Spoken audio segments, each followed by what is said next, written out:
కాబట్టి నా జీవితంలో అన్ని సమస్యలే. ఎటు చూసిన మార్గాలు మూసుకుపోతున్నాయి, ఎటు చూసిన ఆటంకాలు వచ్చేస్తున్నాయి, ఆపదలు వచ్చేస్తున్నాయి, అవమానం వచ్చేస్తుంది. కారణం ఏమిటయ్యా అంటే నువ్వు నీ ఇష్టం చేయాలనుకుంటున్నావు. యోనా తన ఇష్టం చేశాడా, దేవుని ఇష్టం చేశాడా? చెప్పండి. నినివేకి వెళ్ళి వాక్య పరిచర్య చేయమంటే, వాళ్ళకు సువార్త లేక హెచ్చరిక చేయమంటే తర్షీషుకు వాడెక్కేశాడు. దేవుడు చెప్పింది ఒకటి, తను చేస్తుంది ఒకటి.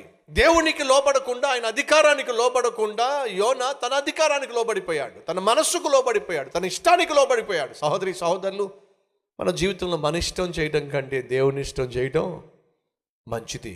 ఎప్పటికైనా సరే మన కోరిక ప్రకారం జీవించడం కంటే దేవుని కోరిక ప్రకారం జీవించడం ఎప్పటికైనా ఆశీర్వాదం.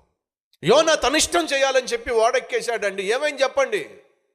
టికెట్ దొరికిందంట, భర్త దొరికిందంట, నిద్ర పట్టిందంట.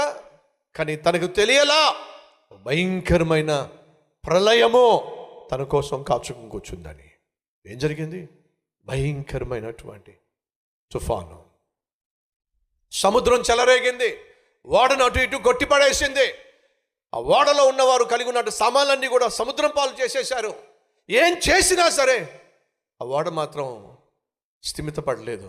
అర్థమైపోయింది వాళ్ళకి, ఎవరో ఒక శనిగాడు మనతో ప్రయాణం చేస్తున్నాడు, లేదా ఎవరో ఒక దుర్మార్గుడు మనతో ప్రయాణం చేస్తున్నాడు.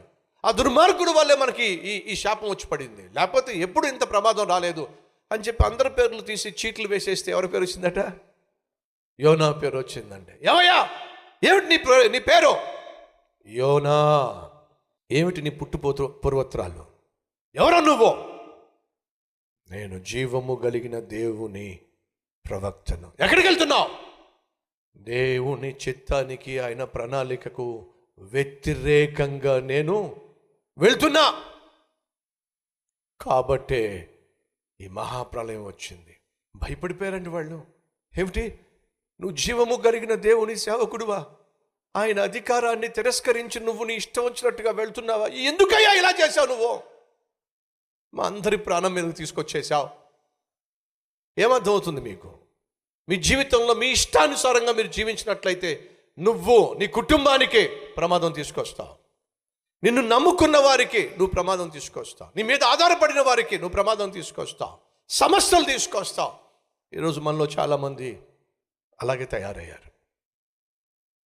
ఈరోజు నువ్వు నీ ఇంటికి పెద్ద సమస్యగా తయారయ్యావు, నీ భర్తకు సమస్యగా తయారయ్యావు, నీ భార్యకు సమస్యగా తయారయ్యావు, అమ్మకు నాన్నకు సమస్యగా తయారయ్యావు, నీ బంధువులకు సమస్యగా తయారయ్యావు, నువ్వు స్నేహితులకు సమస్యగా తయారయ్యావు, సేవకు సమస్యగా తయారయ్యావు. కారణం తెలుసా? నువ్వు నిష్ఠాను